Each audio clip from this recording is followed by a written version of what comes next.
Hi, I'm Rick Anthony, and welcome to the Someone You Should Know podcast, the podcast that focuses on musicians, authors, and interesting people. We like to say we're making a difference one artist at a time. So sit back, have a cold one, and get ready to meet someone you should know. A very interesting, talented musician on today's podcast. While most musicians are dealing with the corporate rat race of fulfilling contracts and commitments, this talented lady from Oregon records music to correspond with her inner journey of meditation and peace. She draws on a broad range of life experiences to inspire and support others on their path of transformation. Will you please welcome the lovely Anastasia Armstrong? Welcome aboard, Anastasia. How are you, darling? I'm doing great, Rick. How are you? I am blessed to have you on the show. This is just an absolute treat. I'd like to start with your humble beginnings and your influences. Can you tell us a little bit about where you grew up and how you got going on this path to spiritual enlightenment and transformation? Sure. Wow, that's a lot, isn't it? Yeah, it is, but that's okay. Yeah, I started on my path, specifically musically. Well, I was with hippie parents, back in the early days of the 70s and in Southern California, Huntington Beach, California, actually. And I lived in kind of a commune setting. They came from back east and went there. And my dad was a musician, a bass player. My dad always was a touring musician for a country rock band called Yukon Railroad back in the day. The long hair, long. Right, exactly. Yep, I can vision it.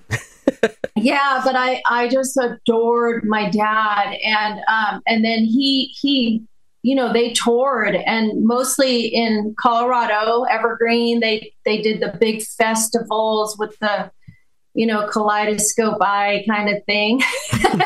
So I just grew up. And I was so close to my dad, and he was a very spiritual being too. He was on his own quest. So I feel like so much of my beginning influences is my dad. Awesome. Very with good. Music. Yeah. And and he would always say, play your music. So I started playing around 8 years old. My mom was not into me being a musician.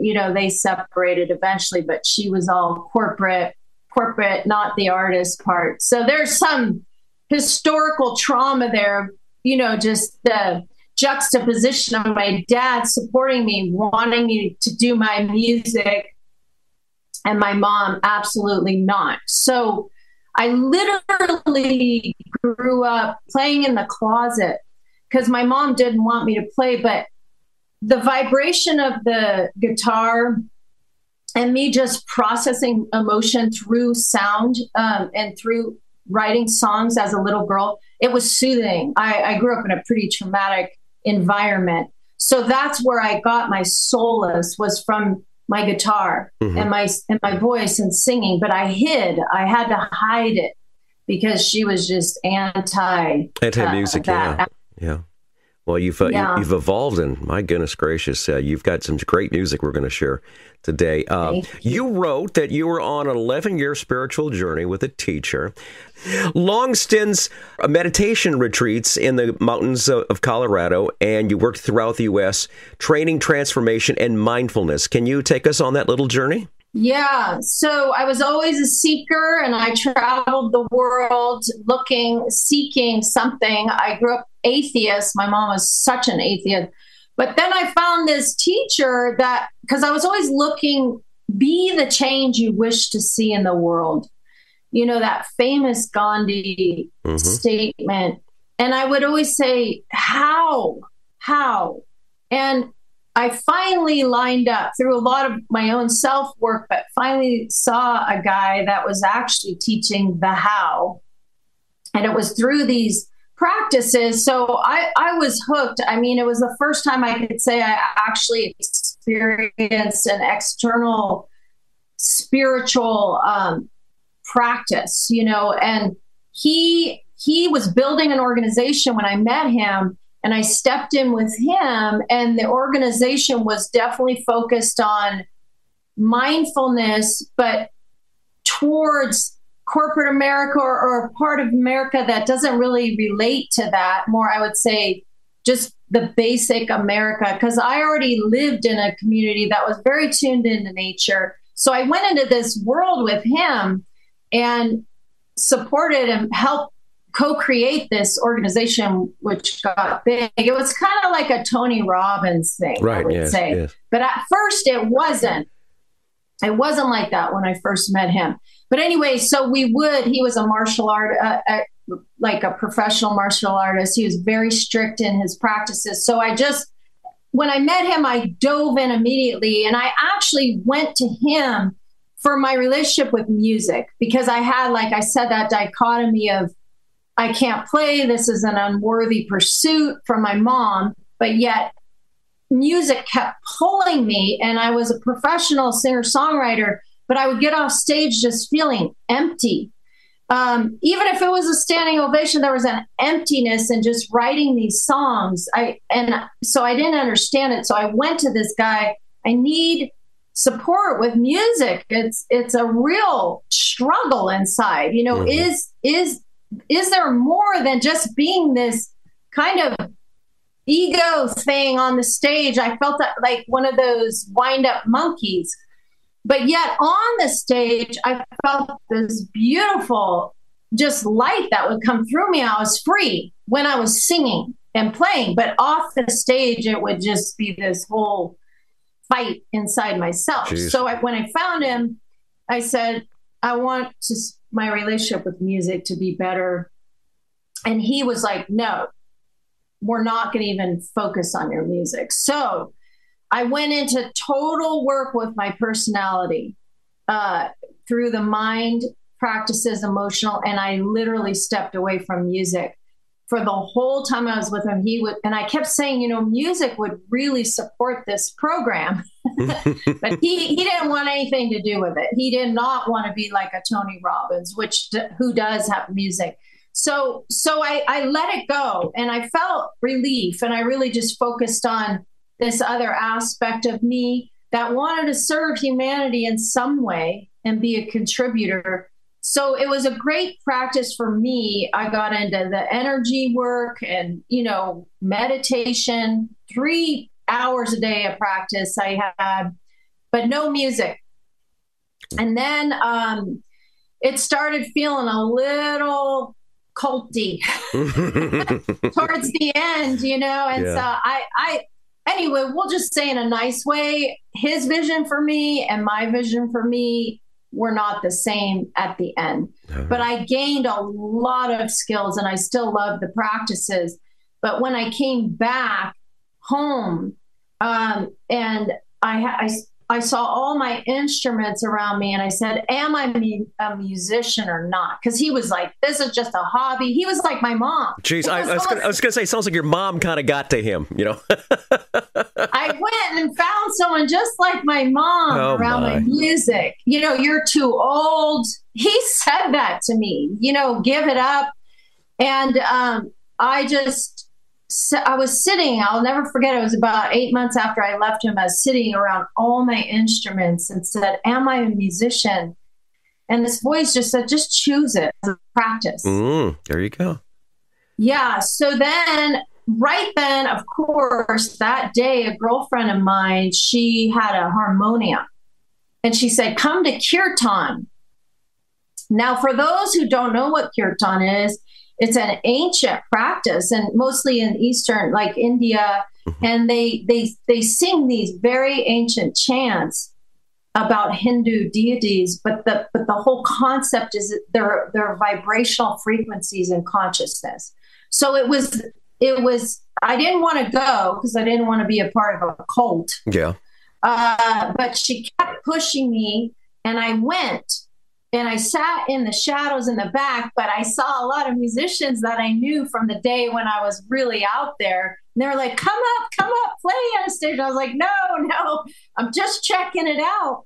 But it was actually in that moment that I saw all my spiritual work, all that work I was doing with mindfulness and music. There was an integration there. Wow. That's nice to finally get that kind of fulfillment and that validation. Now we're going to talk about another portion of your music journey, and it involves a mutual friend of ours, uber talented musician by the name of Lino Alessio. I've known Lino for many, many years, and he started working with you, and he's the one that pitched you.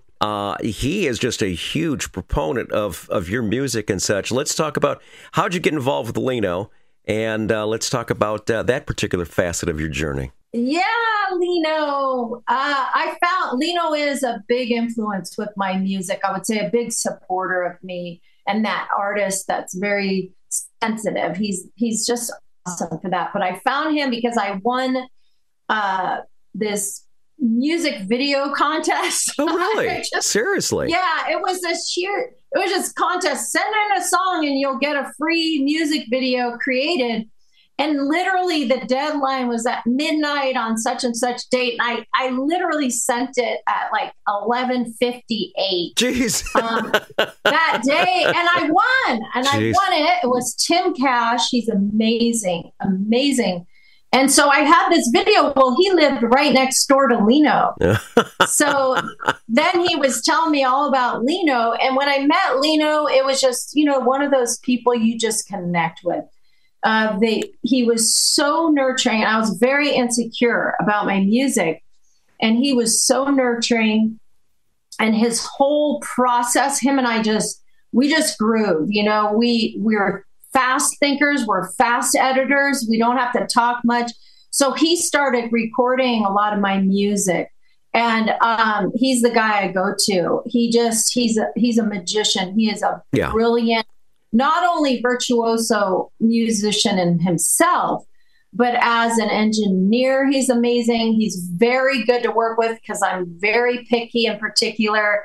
And I'm a producer of my own. He says I'm the most particular artist he has to deal with, but he's so patient with me. So him and I just get along, and we create a lot together. And this last batch of couple songs that I did, I found out he got sucked into the Kirtan crew. And it was so funny because here's Lino creating all this music that he's never heard of, but doing a fantastic job with He is a chameleon. The guy could do just about anything, Well, he's brilliant. He's a brilliant human being. And he's a good fisherman, too. He loves to fish if he ever gets out there. Well, the first song that he actually pitched to me is one called Awakening. Can you give me the backstory on Awakening? It's perfect how you have this set up, Rick. That song was the first song I wrote when I found this spiritual teacher and I started meditating. And everyone had said, oh, meditation, you'll feel peace. Well, for me, it was not a peaceful experience. It's actually, you start to see yourself. And so this song was birthed. It was actually a short story that came out of me just about the endless universe it is when we go within, and it's not all, rainbows and unicorns, at least in my consciousness. That's why it's called Awakening the Silence. All right, very good. Awakening. We're going to play it right now from today's podcast guest, Anastasia Armstrong, on the Someone You Should Know podcast. Perched on the peak of timeless tomorrow, she sits in silence.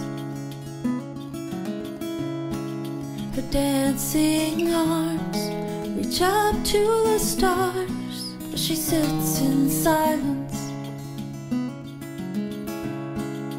Tethered to the tides, the rhythm she rides, the moon soothes her sorrow. Now's golden eye blinks and knowing why, through darkness light you will be home. Ooh.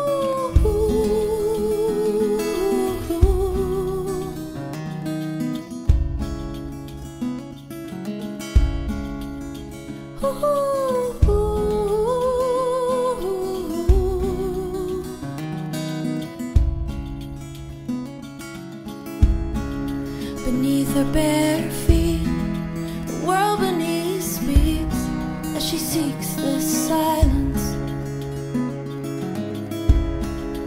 Pressed against warm mother soil, there's a shift inside her.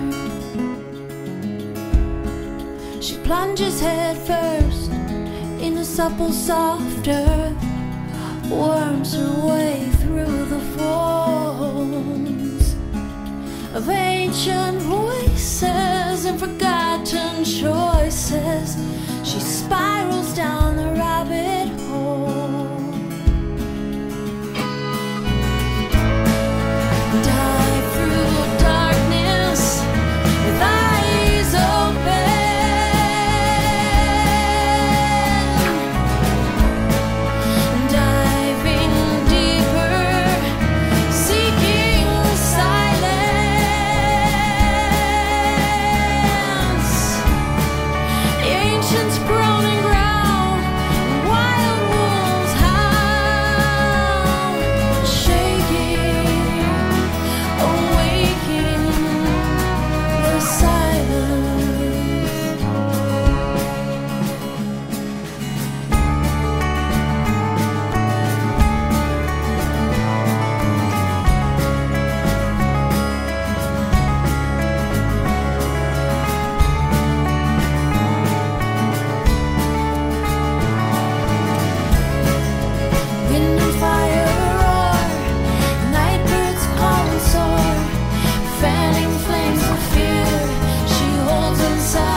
Before her altar, a fearless archer, hunting for heart and all she finds.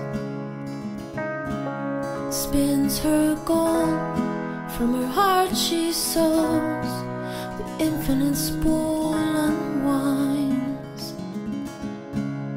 Oh Mother Earth, oh Father Sky, who are we before we die? Oh Mother Earth, oh Father Sky, what are we when we die?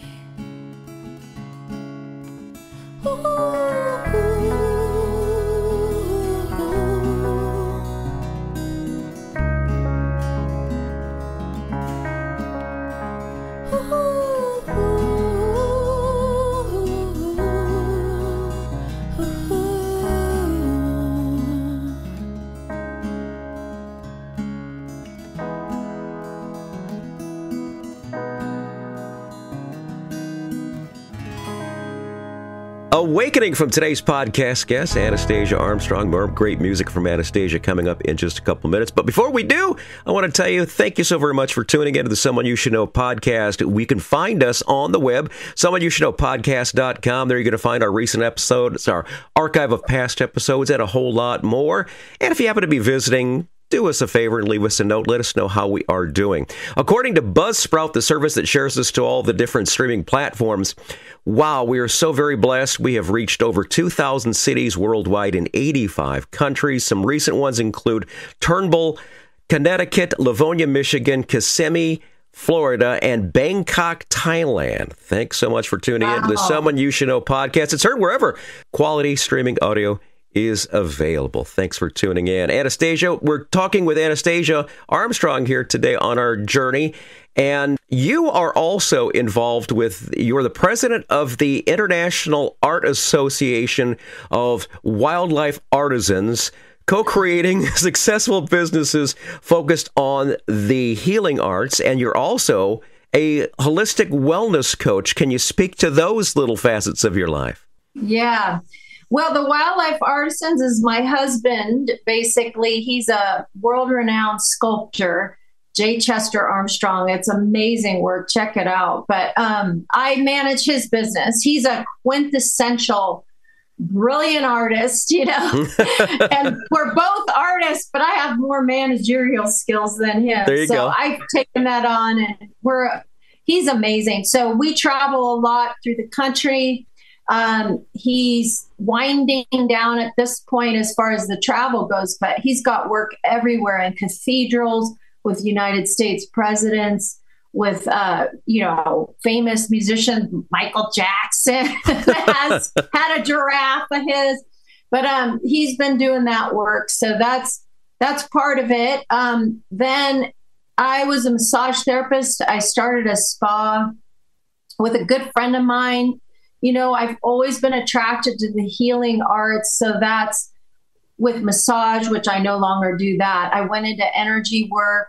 I feel music is a part of that. That's where I choose to go with it now. I'm working with that integration. But as far as the holistic wellness coach, I've always been into nutrition, specifically plant-based nutrition. And I train people in mastery of themselves. So their emotional state, how to master their emotions, how to master their thoughts, and just to be conscious creators in the world. Like that statement from way back when I was a little girl, be the change that you wish to see. Oftentimes we're always looking outside. Oh, if that changed, then I would feel better. What I teach people is how to know actually things happen out there. How do you choose to show up with it? Mm-hmm. So that's where I go. But I believe wholeheartedly, and the science backs it, nutrition is a foundation. And also mindfulness is a foundation. So nutrition and movement, all of those. I'm an athlete too. And I'm just a huge fan of plant-based elite athleticism. Oh, very good. Very good. Yeah. So I'm a runner, and I move, and I teach people how to eat and all of it. So it's all this holistic view of how do we show up as the most vitally conscious creator on the planet. Now, taking those spiritual and meditative practices and what you're doing there, how does that inspire the themes of your music? Well, that's a great question. Nowadays, so that's a great segue too. When I stepped into that kirtan, I didn't know what they were saying in the Sanskrit. I mean, it's Sanskrit, but I know what I felt. And so for me, that was the segue I needed, because I'm not an entertainer. They call it prayerformance, I like that. Prayerformance. I liked it too. Yeah. I liked it a lot. It's not about the ego. It's not about me per se. It's about a frequency. And kirtan in particular, it's a call and response. So the people that are sitting on the other side of the instruments, they sing back to you. And these words, these Sanskrit sounds, they're activating so many receptors in us on the top of your mouth. And so it's activating a consciousness. Now the Indian traditional, cultural appropriation, they may call it, because I have no idea what I'm doing. But the very fact of how I felt in this environment and also that I was surrounded by people who weren't drinking. It wasn't a bar. It was a practice. So it really aligned me with a piece of where I could get behind music again. Good. If that makes sense. And this Shiva, this Om Namah Shivaya chant, I did it a lot with my teacher. We did that, but we weren't singing. He was very old school traditional where you just say it. It's a mantra. Mantras do something to the mind. They create a focus. They do a lot of things. I don't know the extent of it, but I know what it feels like. So that song, this next song that I started creating, it just came through because I only had to create the melody and the music. I didn't have to create the lyrics, but yet I felt more joy and more peace. It was the first time ever that I felt that with music. And so now when you're singing it, there's a call and response. So it's a very, I think, positive practice for people. And I think I have a sense it's going to get more and more popular as things unfold. I think it's going to get more and more popular after we play it, because this is a first for the show. This is our first Sanskrit song we've ever had on the Someone You Should Know podcast, and that dates back to the 1990s when this show first kicked off on the All-Star Radio Network. Oh, well, wait, one more thing. Go for it. Really important. Go. My banjo. So I've always been, if any instrument, I started with guitar, but when I found the banjo, the sound of the banjo, that's, I would call my soul instrument. Seriously, there is wonderful. Something about the banjo that does something that, and I've been looking for the right banjo, and lo and behold, I just punched it in, and I live in a little town in Sisters, Oregon, and I was just like, where do I get my banjo fixed? And there was a guy that built them that just moved here. And I was so shocked. And I just wanted him to fix mine to make it sound the way I wanted it to sound. Wow. But I walked in, I said, don't show me any of your banjos. He's like, no, you have to play this one. And I plucked one string and I was sold. So this song was easy. It came through me with Shiva and the banjo, but that is my favorite instrument because it's very Eastern. I mean, it originated the whole history of the banjo, but the way I play it is very unique. So that's what you'll hear in this song too. Very good. We're going to hear it right now. Om Namah Shivaya right now on the Someone You Should Know podcast.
Shiva Shambho, Namah Shivaya, Om Namah Shivaya, Shiva Shambho, Shiva Shambho, Shiva Shiva Shiva Shambho, Shiva Shiva Shiva Shambho, Shambho Namah Shivaya, Shiva Shiva Shiva Shambho, Shiva Shiva Shiva Shambho, Shambho Namah Shivaya.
Beautiful song, Oh Namah Shivaya, right there on the Someone You Should Know podcast with today's podcast guest, Anastasia Armstrong. Thanks so much for being on the show, Anastasia. This is just an absolute treat. With the world dominated by social media and constant connectivity, how do you maintain focus on your inward journey and without succumbing to all this external pressures?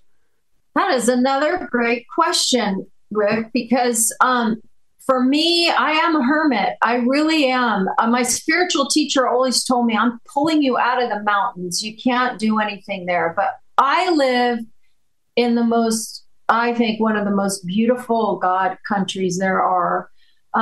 It's Sisters, Oregon. We live right up against National Forest. We have 36 acres out here. And my window just stares at this beautiful mountain. So on a physical note, I'm in a forest, so number one, I'm in a forest. Number two, I think all my work with mindfulness when you access peace, there's not a lot you need to do. I don't know. You start to just be. Now, there's a tricky part of that because we still need to be a part of the world.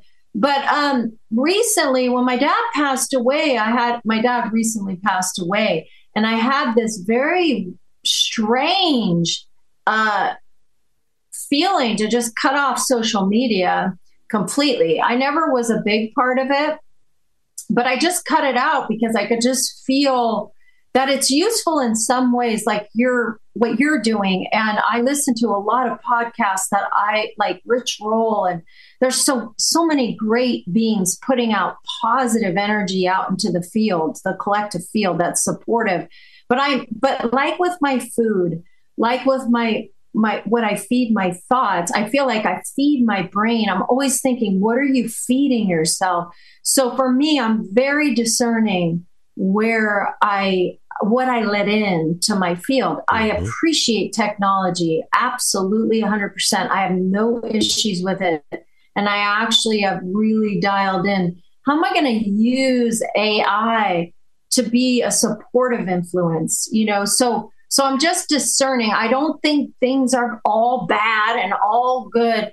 There's a place where I read the consciousness of something.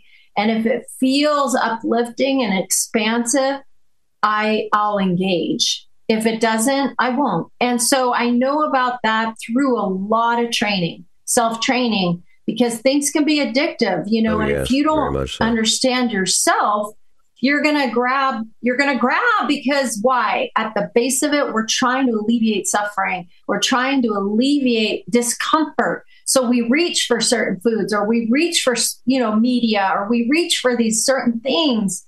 But really, if you know how to manage self, that's why self-mastery is so important to me. Then you can be conscious about what you're feeding your systems. Especially if you've got an addictive personality, too. I mean, that's just it. Totally. As far as if you're going to wind up falling to the vices, you're going to fall to what's going on the media, what's going on in the news and such. And next thing you know, you're going to wind up being constantly stressed out. I compliment you on being able to do that. It is so hard to do. And you've been able to master it quite well. How do you strike the balance between the desire of solitude and keeping up with terms like today's, being on today's show and such? Did you have to kind of draw yourself out of the shell for today? No, because like I said, I'm very discerning. Now, don't get me wrong. This has taken a lot of years of practice. But I'm not in a place when Lino described your show, it sounded like it really aligned with me. And I know he wouldn't even have recommended it if it didn't. But what I love is that you're reaching beyond, into audiences of people who want some depth and substance. And so for me, that's somewhere I'm going to show up for, because that's where I feel seamlessly able to share, because I feel like for number one, it's not soul sucking. Number two, I really do believe it's important to share, and I know how much it supports my life and my journey. So, and I'm here on the planet to be a supporter of the evolution of humanity. So it wasn't a hard decision. And I get it, but that's, like I said, a lot of practice, a lot of training on yeses and no, not for now. That's a hard. So that's the way I compliment you once again. I compliment you on being able to do that. We started talking about your husband earlier, the fact that he's an artisan too. Let's tell us a little bit about his life and how the two of you met. And by the way, what we'll do is in the show notes, we'll include some of his artwork. We've got a couple of links. Cool. We'll go ahead and include that. And that way, if anyone wants to commission him, if he's even commissionable, because I know he's so busy and such, you could take a look into that. Tell us about your hubby and his being a master wood carver. Yeah, thank you for including him. He's just my soulmate. So I met him, just landed here in Oregon. My dad's a videographer and he did a documentary on my husband. So I met him there. And the best way to describe it, Rick, is that I always felt alone in this world. I felt like nobody could understand or see the multidimensional planet that we live on. And the second I met him, I felt like I wasn't alone in this world anymore. We just click on our consciousness. But I will say, he's been a yogi since he was 17 years old. He's an extraordinary human being. Jeez. And he started at Spirit Lake, Mount St. Helens, where it blew. He was a camp counselor there. He lived on an island. You could only get to land through a canoe, and he would live there through the winter. And he would force himself to walk through the woods at night and hike and sleep on the mountain because he was afraid of the night woods. But he's such he's such an interesting human being that spans so many realms, and he's a mystic, in a lot of ways. Wow. But his art, his philosophy in life, we met because he said, "What do you like to do?" And I'm not a person that goes out. I said, "I like to read." He said, "What do you like to read?" I said, "Philosophy." He said, "Well, stop reading and start living. Come out dancing with me." So, but he was a philosopher. He went to Berkeley. You see Berkeley? Yeah. Yep, he was your classic. And everyone told me the crazy artist, but the most sane person I ever met. So him and I we were just fast friends. Initially, a little rocky intro with other elements we were tying up, but we just were inseparable. We've been together 25 years now. He's 20 years older than me. So, and he's finally slowing down to a pace, but he does yoga and Tai Chi every single morning. We meditate together every single day. And he's your ideal soulmate, right? For sure. I mean, he's just, if anyone needs, the only one. Yeah, exactly. And he's the biggest fan of my music. So he's always saying, "Write your music." He is my biggest fan. He never misses a show. So he's a good person for me because his creativity just flows through. Whereas mine's more, intermittent. There you go. Now, I know you have a limited social presence, but I wanted everyone to have a way to reach you to talk about your meditation and your spiritual exploration, as far as if they would like to have some help from you as far as to reach their goals and such, and to find out a little bit more about your music. What's the best way to reach you? Oh, that's great. They can email me. That's a great way. Okay, I'll include that down to the link. Okay, as far as it goes. And I just started releasing this new music on Spotify. Okay. And so I feel it's worthy of sharing. I never shared any of my other stuff, but I'll also add the Awakening song, Awakening the Silence, to Spotify. And it's under Anastasia Armstrong. Awesome. Very good. Very good. We'll include the links down in the show notes there. Now, the final song we're going to feature is one that is brand new that you gave to me just a couple weeks back. It's called Lantern. What is the backstory on Lantern? It's a great song. Yeah. Thank you. It's the first song I wrote. It took me 3 years, this song. It's crazy because it started with my process of leaving my teacher, which was a huge hole. It wasn't just leaving my teacher, it was leaving my whole community and a lot of that base. So it started with that. And to integrate Sanskrit, so I have Om Hari Om and then Om Gurudev Namo. So it was a challenge to integrate the frequencies of English with this, but it was the Om and the chanting that brought me back to music. So that's one piece of the song. The other piece was I followed something outside of me, my teacher. I followed this light I saw outside of me. And they say, that guides you back to the light within. So I don't think that either is irrelevant. I feel that a lot of times to find ourselves, most of the time, we're looking outside ourselves. So this song was a full circle of how essential this whole journey has been for me. and that the lantern signifies that light within and the light outside, but always the light. I always believe in love, no matter, I come from that peace and love, but I choose to be a being that creates with the frequencies of love. And so Om Gurudev Namo, that chant, and I'm not even using it how they would, it's usually Om Namo Gurudev Namo, but the song called for something else. So I took liberties and shifted it because it means the light inside, something to that degree. I am not a person to interpret these things. I just know them through frequency. So then I followed the lantern like a moth to the light. All the lyrics that they came to me from different places. And there's one in particular.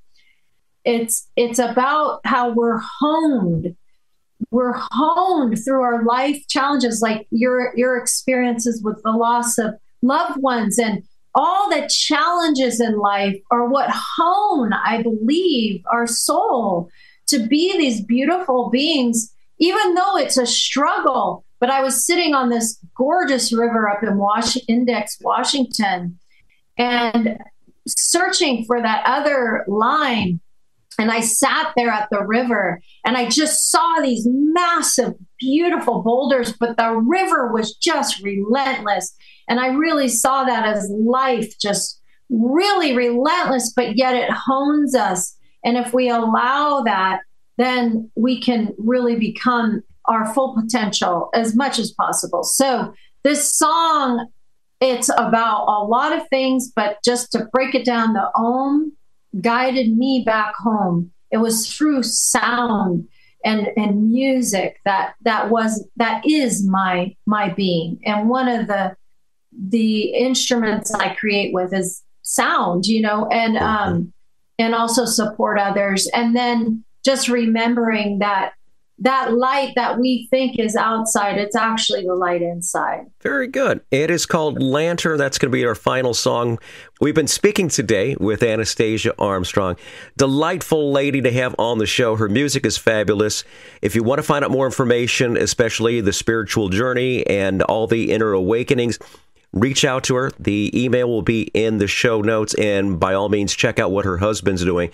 Fabulous couple from Sisters, Oregon. So glad to have you on the show, and I'm so glad that our friend Lino introduced you to me. And Lino, thanks so very much, buddy. Wow. It was amazing how you didn't even know, but you put the songs in the right chronological order to my life, and it created a wonderful platform. I'm not surprised, but I am so uniquely surprised by how much you and I had in common, and with Leslie and everything. That's amazing. Thanks, Rick, and thanks to all the people tuning in and listening, and thanks for all your creating and putting out there, Rick.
Guru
Reflecting back to me, I sit and behold the sky. All I see is a part of me. Hi, this is Rick Anthony, thanking you again for listening to this episode of Someone You Should Know. Now, if you're an aspiring musician or an established musician that's looking for a little exposure, I invite you to drop us a line at someoneyoushouldknowpodcast@gmail.com. That's someoneyoushouldknowpodcast@gmail.com. Also, I invite you to tell a friend about the Someone You Should Know podcast. I thank you for tuning in this time, and I invite you to check us out next time on the Someone You Should Know podcast, because you never know who's going to show up. Until next time, remember, God loves you, and so do I.